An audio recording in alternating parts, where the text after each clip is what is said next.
अस्सलाम वालेकुम व्यूअर्स। उम्मीद करता हूँ आप सब खैर आफियत से होंगे अल्लाह के फजल व करम से। सबसे पहले आज जुमे का दिन है, आप सबको जुमा मुबारक। आज हम इस वीडियो में जो जैसे कि मैंने कल वीडियो बनाई जिसमें मैंने लेबर कॉस्ट और विद मटेरियल कॉस्ट दो कॉन्ट्रैक्ट्स की आपको थोड़ी सी डिटेल बताई, जिसमें कोशिश की कि आपको एलोब्रेट किया जाए कि मटेरियल कॉस्ट क्या होती है और लेबर कॉस्ट क्या होती है। आज हम उसी टॉपिक को आगे लेके चलेंगे और उस टॉपिक में हम ऐड ऑन करेंगे कि लेबर रेट पे क्या होता है और मतलब काम कैसे एग्जीक्यूट होता है और विद मटेरियल काम कैसे एग्जीक्यूट होता है। तो फर्स्ट ऑफ ऑल हम बात करेंगे लेबर कॉस्ट, क्योंकि मोस्ट ऑफ द टाइम जब बंदा घर बना रहा होता है तो सेविंग्स के पॉइंट ऑफ व्यू से मोस्टली लोग प्रेफर करते हैं कि विद लेबर बनाया जाए। तो लेबर रेट पे घर बनवाते वक्त जो जो चीज़ें आपको कंसीडर करनी चाहिए उनका थोड़ा सा आज मैं ओवरव्यू दूंगा इस वीडियो में। उसके बाद आज हम DHA रैबर भी जाएंगे, जहाँ जो लास्ट वीडियो में मैंने बताया था कि लेंटल की तैयारी हो रही है, तो आज वो लेंटल की जो तैयारी हुई तो स्टील फिक्सिंग, आपको प्लम्बिंग, इलेक्ट्रिसिटी सारा मैं आपको थोड़ा सा ओवरव्यू दूंगा। उसके बाद हम बैरी ऑर्चर्ड भी जाएंगे। लास्ट 2 डेज से वो मैंने आपको बताया था जैसे कि हमारे कॉन्ट्रैक्टर की कोई मिसहैप हुआ था जिस वजह से काम रुक गया, और it's totally a natural process. जब घर बन रहा होता है तो थोड़ा सब्र हमें ज़्यादा करना चाहिए, क्योंकि आपके मुताबिक चीज़ें चलेंगी लेकिन कुछ कुदरती अमल भी होते हैं तो उन सबको बेयर करना पड़ता है। तो it's a part of a project.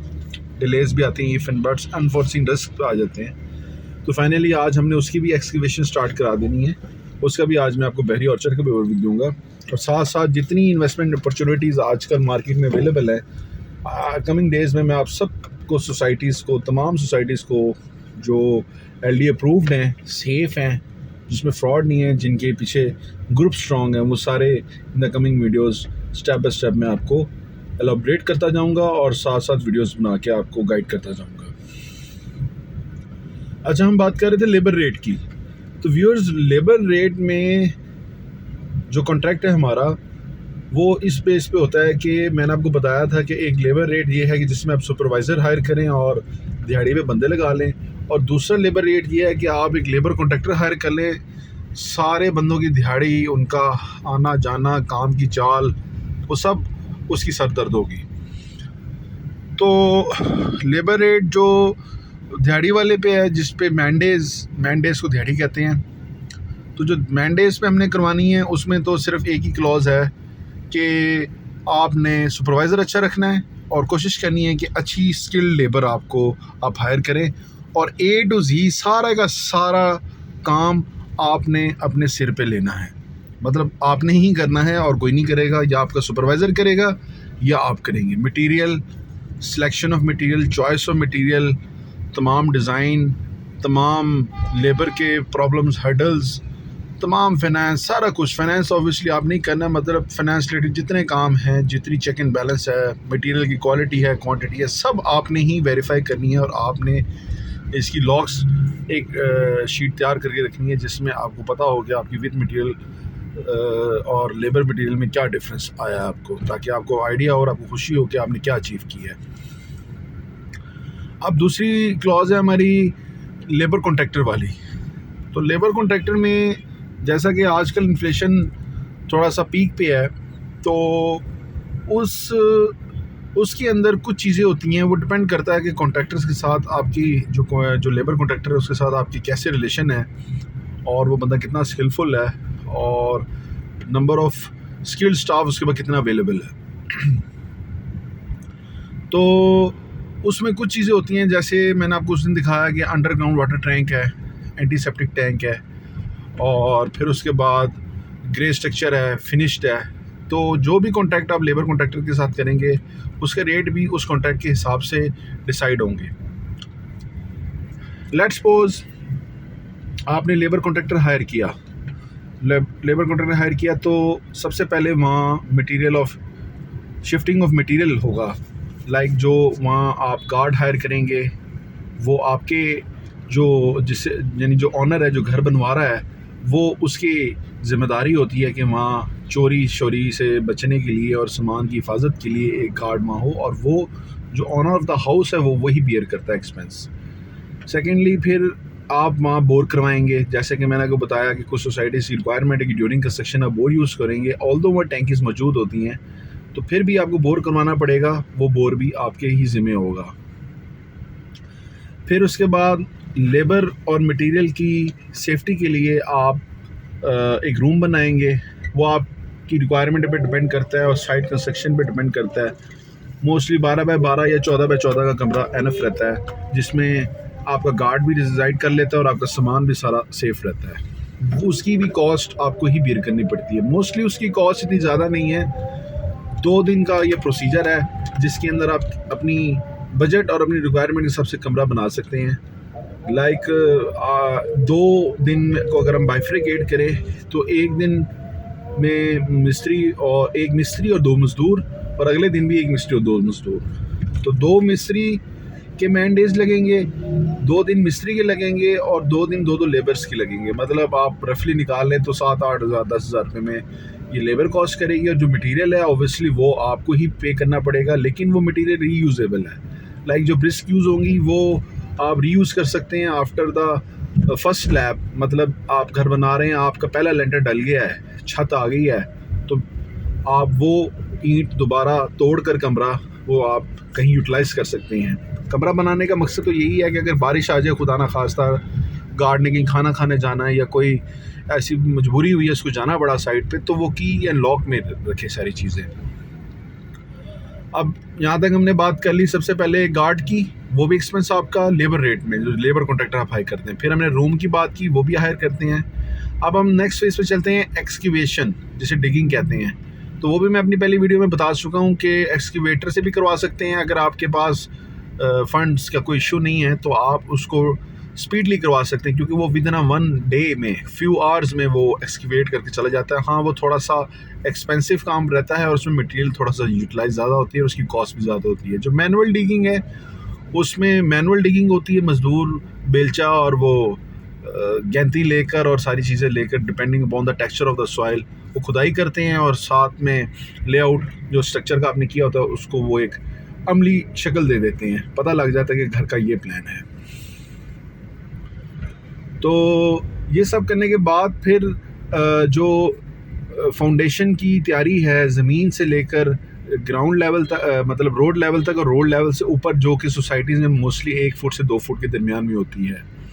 मतलब अगर आपका प्लॉट रोड से 1 फुट नीचे है तो आपने as per society bye laws उसको 1 फुट से 2 फुट ऊपर रखना होता है, ताकि कल को अगर रोड रेनोवेट और न्यू बने तो आपका घर डाउन ना हो। तो जो बाय लॉज होंगी सोसाइटी के मुतलका के, वो आप फॉलो करेंगे। तो जब आप लेबर कॉन्ट्रैक्टर को हायर करते हैं तो ये तमाम चीज़ें, excavation, digging, antiseptic tank, water tank, और इसमें बाउंड्री वो होती है जो आपके गेट के साथ दीवार बनी होती है, या बैक साइड गैलरी में जो दीवार बन रही होती है, अगर बड़ा घर है तो साइड पे जो दीवार बन रही है गैलरी में, वो बाउंड्री वॉल कहलाती है। और पैरापेट्स मतलब जो आपके ऊपर घर के पर्दे होते हैं, जो सबसे टॉप छत पे पर्दे होते हैं या जहाँ भी पर्दे होंगे उनको पैरापेट्स कहते हैं। तो ये सारी चीज़ें इंक्लूडेड होती हैं। अब ये इस कॉन्ट्रैक्ट में भी कई किस्म की वैरायटीज़ हैं। मतलब हो सकता है कि आपके पास प्लम्बर हो अपना, इलेक्ट्रिशियन हो अपना, जो आप उनसे काम कराना चाहते हो या आप उससे सेटिस्फाइड हो, तो वो आपकी जो लेबर कॉन्ट्रैक्टर से कॉन्ट्रैक्ट होगा तो वो सिर्फ फिर ग्रे स्ट्रक्चर का विदाउट इलेक्ट्रिक प्लम्बिंग होगा, वो उसकी कॉस्ट उसमें नहीं लेगा। तो इस तरह ये होता है कि आप अपनी तसल्ली बख्श काम करवा सकते हैं, अपनी पसंद के मुताबिक काम करवा सकते हैं, पसंदीदा बंदे से काम करवा सकते हैं। दूसरी क्लॉज ये है कि आप लमसम लेबर कॉन्ट्रैक्टर से डील कर लेते हैं, जिसमें आप कहते हैं कि जी इलेक्ट्रिक भी वही करेगा, प्लम्बिंग का काम भी वही करेगा, गैस का भी काम वही करेगा और ग्रे स्ट्रक्चर तक करेगा, तो उसका रेट डिफरेंट है। उसके बाद अगर आप लेबर कॉन्ट्रैक्टर हायर करते हैं जिसमें आप कहते हैं कि ग्रास रूट लेवल से की लेवल तक, मतलब घर की चाबी तक फिनिश प्रोडक्ट आपने देना है, तो उसका रेट ऑब्वियसली बढ़ जाएगा। तो उसमें 2 फेज़ होंगे, एक ग्रे स्ट्रक्चर का फेज़ होगा और एक फिनिशिंग का फेज़ होगा। तो फिनिशिंग के अंदर क्या आता है, फिनिशिंग में टाइल्स आती हैं लगाना, washroom tiles, floor tiles, kitchen tiles. उसके बाद फिनिशिंग में क्या आता है, फिनिशिंग में फिटिंग्स आती हैं, लाइक वॉशरूम फिटिंग्स हैं, किचन फिटिंग्स हैं। फिनिशिंग में क्या आता है, फिनिशिंग में आपका तमाम सीमेंट्री वर्क्स, स्नैक वर्क्स, मतलब जब आपने घर बना रहे होते हैं ग्रे स्ट्रक्चर, तो कुछ स्नैक वर्क्स रह जाते हैं छोटे मोटे, कहीं प्लस्तर रह गया, कहीं कोई जगह खाली रह गई, कोई खुदा न खासा दीवार में प्रॉब्लम आ गई, सीमेंट नहीं सही लगा, तो वो तमाम स्नैक वर्क्स उस ठेके के अंदर ही होते हैं। तो अगेन मैं थोड़ा सा रिव्यू करता हूँ कि मतलब जो आपने घर बनाते वक्त दो कॉन्ट्रैक्ट होते हैं, एक लेबर रेट होता है, एक विद मटेरियल होता है। जो लेबर रेट होता है उसमें एक सुपरवाइज़र वाला होता है और एक लेबर कॉन्ट्रैक्टर वाला। तो लेबर कॉन्ट्रैक्टर में जो मटेरियल हैंडलिंग के लिए रूम है वो इंक्लूड नहीं होता, ओवरहेड टैंक इंक्लूड नहीं होता, और जो कॉन्ट्रैक्टर ओवरहेड टैंक इंक्लूड करेगा तो ऑब्वियसली उसका रेट थोड़ा सा हाई होगा, क्योंकि overhead tank is an expensive tank for the storage of the water. तो आप पे डिपेंड करता है, लोकेशन पे डिपेंड करता है, मार्केट रेट पे डिपेंड करता है, क्योंकि अगर आपका लेबर कॉन्ट्रैक्टर ए टू जी सारी चीज़ें कर रहा है, जिसमें ग्रे स्ट्रक्चर भी कर रहा है, फिनिशेस भी कर रहा है, ओवरहेड टैंक भी बना रहा है, अंडरग्राउंड वाटर टैंक भी बना रहा है, एंटीसेप्टिक टैंक बना रहा है, बाउंड्री वॉल बना रहा है, पैरापिट बना रहा है, तो अगर आप एक ही बंदे से काम करवाएंगे जो कि स्किलफुल है, तो ऑब्वियसली वो रेट थोड़ा सा कम होगा, बजाय इसके कि आप तोड़ के काम करवाएं। मतलब आप ग्रे स्ट्रक्चर किसी से बनवाएं, इलेक्ट्रिसिटी किसी से करवाएं, प्लम्बिंग किसी से करवाएं, टाइलिंग किसी से लगवाएं, उसके बाद फिटिंग्स किसी से लगवाएं, तो वो जब तोड़ के काम करेंगे तो ऑब्वियसली वो कैश ऐड ऑन होगा और वो कॉस्ट बढ़ेगी। लेकिन अगर उसके बरक्स किसी लेबर कॉन्ट्रैक्टर, जो कोई ऐसा लेबर कॉन्ट्रैक्टर जो आपको फिनिशिंग तक डील कर रहा है और आपको रेट भी मुनासिब दे रहा है जो कि मार्केट में चल रहा होगा, कोई भी रेट चल सकता है, इट डिपेंड करता है, तो रेट्स की तरफ भी हम एक वीडियो बनाएंगे, वो भी हम आपके साथ शेयर करेंगे, मटेरियल की और लेबर की रेट्स आपके साथ शेयर करेंगे। स्पेसिफिक नहीं करूँगा लेकिन आपको रेंजेस बता दूँगा। तो उसमें ये तमाम एग्रीमेंट में ये तमाम चीज़ें आती हैं। अगर अब डिपेंड करता है आप किस तरह का कॉन्ट्रैक्ट कर रहे हैं। मतलब आप कोई रिटेंशन मनी रखना चाहते हैं, रिटेंशन मनी ये होती है कि फ़र्ज़ करें लेबर कॉन्ट्रैक्टर ने 10 लाख रुपए दिया आपको, आपने 10 लाख रुपए लेबर कॉन्ट्रैक्टर से कॉन्ट्रैक्ट साइन किया और उसमें आपने कहा कि जी मैं आपको 9 लाख रुपए दे दूंगा, लेकिन 1 लाख रुपए मैं आपको दूंगा 1 महीने बाद घर को यूज़ करके। तो अगर आपका काम फ्लो में चल रहा है, मतलब आपने पहले ग्रे स्ट्रक्चर करवा लिया है और साथ ही फिनिशिंग कर लिया और साथ ही घर में शिफ्ट होकर रहने लग गए हैं और आप उसको एनालाइज करेंगे घर का स्ट्रक्चर कैसा है, क्वालिटी कैसी है, तो फिर तो आपकी रिटेंशन मनी वैलिड है। अदरवाइज़ आपने अगर रिटेंशन मनी उस क्लॉज में लगाई है जिसमें आपने सिर्फ ग्रे स्ट्रक्चर बनाया और 5 साल बाद या 2 साल बाद या 6 महीने बाद या 1 साल बाद आपने उसको दोबारा फिनिशिंग किया, तो उस सिनेरियो में जो आपकी जो रिटेंशन मनी है वो फिर क्लॉज बनती नहीं एज़ पर मार्केट रोड। तो सो व्यूअर्स, आपको मैंने थोड़ा सा लेबर रेट का मज़ीद एक्सप्लेन करने की कोशिश की, उम्मीद करता हूँ आपको वीडियो पसंद आई होगी। अब उसके बाद विद मटेरियल, तो with material is an expensive job, तो वो तो सारी टेंशन, सारी ख्वारी, इन शॉर्ट सारी प्रॉब्लम, सारे जो भी हिंड्रेंसेस, कंस्ट्रेंट्स, मटेरियल कम हो रहा है, सस्ता हो रहा है, महंगा हो रहा है, लेबर है नहीं है, वो उस लेबर कॉन्ट्रैक्टर की सरदर्द है। आपने सिर्फ अपना लेआउट प्लान देना है, अपनी specification, requirement, scope, cost, budget सब बताकर उससे एक एग्रीमेंट साइन कर लेना है, तो बकाई सारी टेंशंस, सारी लायबिलिटीज़ वो लेबर कॉन्ट्रैक्टर की हो जाती है। तो that is a bit expensive, but if you want to save cost then do go for construction of house with labour दिहाड़ी पे, या फिर लेबर कॉन्ट्रैक्टर हायर कर लें। तो इंशाल्लाह अब जुमा का टाइम हुआ है, जुमे के बाद फिर मैं आपको DHA रैबर के जो लेंटल स्लैब की तैयारी की हुई है, स्टील फिक्सचर और सारी प्लम्बिंग, इलेक्ट्रिसिटी, वो मैं आपके साथ शेयर करूँगा। फिर उसके बाद हम बैरिया आउटसेट जाएंगे, क्योंकि आज अल्हम्दुलिल्लाह हमारा एक्सकेवेशन का काम स्टार्ट हो गया है और इलेक्ट्रिसिटी का कनेक्शन भी आज इंस्टॉल हो जाएगा। तो फिर इंशाल्लाह मुलाकात होती है नेक्स्ट वीडियो में। तो आखिर में यही कहूँगा कि वीडियो को लाइक करें, शेयर करें और चैनल को सब्सक्राइब करना मत भूलें। बहुत शुक्रिया, अपना ख्याल रखिएगा। अल्लाह हाफ़िज़।